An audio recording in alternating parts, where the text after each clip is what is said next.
حضرت سیدنا صدیق اکبر رضی اللہ تعالیٰ عنہ نے ایک دن ایک چڑیا کو دیکھا کہ وہ درخت پر بیٹھی ہوئی تھی،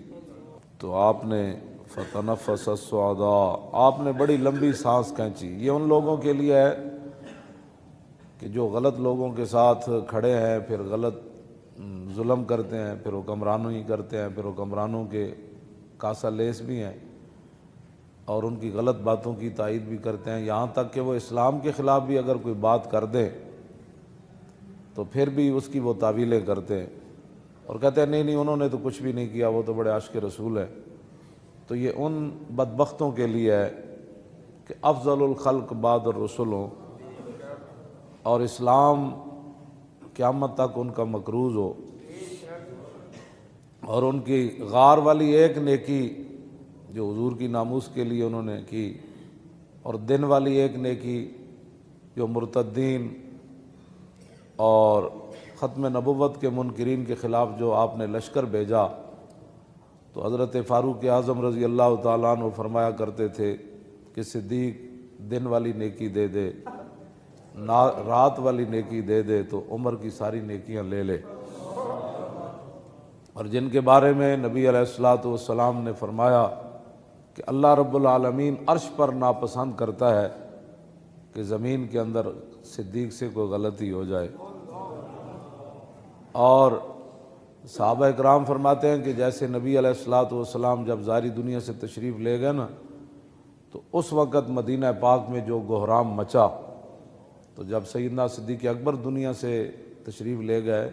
تو مدینہ منورہ میں اسی طرح کا گہرام مچا۔ اور عبداللہ بن مسعود فرماتے ہیں کہ اگر نبی علیہ السلام کی ظاہری حیات کے بعد آپ جب دنیا سے تشریف لے گئے، اگر صدیق نہ ہوتے تو ہم میں سے کوئی بھی نہیں بچ سکتا تھا۔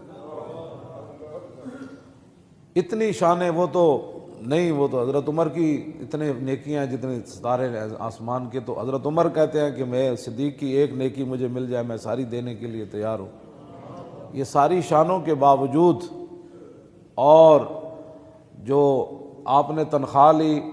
2.25 سال 2 سال 2 مہینے کچھ دن جو آپ نے تنخواہ لی، وہ تنخواہ بھی واپس کر دی آپ نے، یعنی سرکاری مال بھی نہیں لیا۔ اور جب وہ سارا مال واپس، وہ اونٹنی بھی چلی گئی۔ اب اتنے بڑے آدمی ہوں، اتنی بڑی شانوں کے مالک ہوں، اور ان کے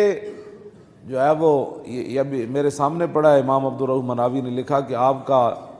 جگر جو ہے وہ کلیجہ وہ جل گیا تھا، مشویتن وہ بھونا ہوا بو آتی تھی آپ کے منہ سے، اور اتنا آپ کو خوف خدا بھی تھا اور حضور کی امت کا بوجھ بھی تھا، اور پھر حضور کی تشریف آوری کے بعد امت کو بالکل سر منہ ادھر ہونے سے سیدھا رکھ کے آگے حضرت عمر کے حوالے کرنا تھا، تو آپ کو اتنا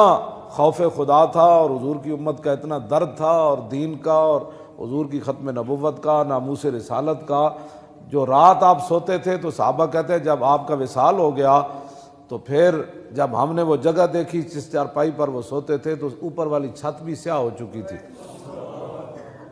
اتنے آپ درد سے سانس لیتے تھے رات کے وقت کہ میں نے حضور کی امت کو کس راستے پر جو ہے وہ کیسے چلا کر حق پر توڑ لے جانا ہے، اور منکرین ختم نبوت کا کیسے کلا کما کرنا ہے، اور مرتدین کو کیسے راہ راست پر لانا ہے، مانعین زکوٰۃ کو کیسے سیدھا کرنا ہے۔ اور صحابہ کی جو حالت سرمے جیسی ہو گئی، اور صحابہ گلیوں میں پھرتے تھے کہ آپ نے یہاں رسول اللہ تو نہیں دیکھے، یہ حالت ہو گئی۔ تو اس ساری حالت کو سمیٹ کر پھر اسی راستے کے اوپر گامزن کرنا، اور پھر کیسر و کسریٰ کے دروازوں کی طرف حضور کے غلاموں کو روانہ کرنا اور اسلام کو اوپر لانا۔ اور یہ جن لوگوں کے یعنی رات یہ صورتحال ہے، اور دن کے وقت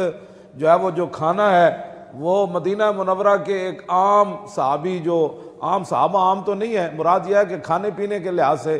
ان کا جو ذرائع آمدن تھے اتنی تنخواہ لینی، اور پھر اپنی بیوی کو کہنا کہ بھائی آج مجھے ایک میٹھے کا دل کر رہا ہے ایک دن، تو انہوں نے کہا کہ اتنے پیسے تو نہیں ہمیں ملتے تنخواہ سے کہ جس سے آپ کے لیے میٹھا بھی پکایا جائے۔ سنتے ہیں آپ، یہ اسلام ہے۔ جن کے وزیر اعظم اس کا ایک دن کا خرچہ 50 لاکھ ہو، یہ وہاں سونے کے کشتے کھاتے ہیں۔ فتنفس الصعداء فطوبى لك یا طیرو تاکل الثمرہ وتستظل بالشجر وتسیر الی غیر حساب یا لیت ابا بکر مثلو کا۔ آپ نے ویکھا نا چڑیا درختوں تے بیٹھی ہوئی تھی، آپ نے لمبی سانس کھینچی، اتنی شانہ دے مالک وہ تو بیان ہی نہیں نہ ہو سکتی ہے، میں ویسے تو چار گلاں تہاڈے نال کیتیاں۔ آپ نے لمبی سانس کھینچی تو آپ نے فرمایا طوبیٰ لکا یا طیرو، فرماؤ پرندہ او چڑیا او کبوتر تیری کیا ہی بات ہے، تو کتنی خوش نصیب ہے۔ تاکل الثمرہ وتستظل بالشجر، فرمایا تو درخت دے پھل کھاندا اور درخت دیاں چھاواں تے رہنا، وتسیر الی غیر حساب، تو قیامت والے دن تیرے کو حساب بھی نہیں ہونا، تے صدیق دا کی بنے گا قیامت والے دن،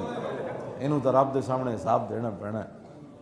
تے آپ لمبی سانس کھینچی جس طرح بندہ، دسو اتنی شانہ دے مالک ہومن تے خوف خدا اتنا ہوئے تے پورے ملک نو لٹن والے، مسیتاں تو سپیکر لان والے، ممتاز نو پھٹے لان والے، ختم نبوت تے حملہ کرن والے، مندراں تے گھنٹے کھڑکان والے، اور تھر دے بچیاں نو دوائیاں نہ دین والے تے ملک لٹن والے، انہاں دا کی بنے گا دنیا آخرت وچ؟ انہاں جدوں اور پھر انہاں دا کی بنے گا؟ تے جڑے انہاں دے نال ظالماں دے کھڑے نے انہاں دا کی بنے گا؟ واپس آؤ حضور دے دین دی طرف، ہاں جی واپس آؤ رسول اللہ دے دین دی طرف۔ ہن سونا نہیں، ہن جاگ کے رہنا ہے۔ نگھی چادر تان کے سو گئے، ہن تسی تے نہیں نہ سونا،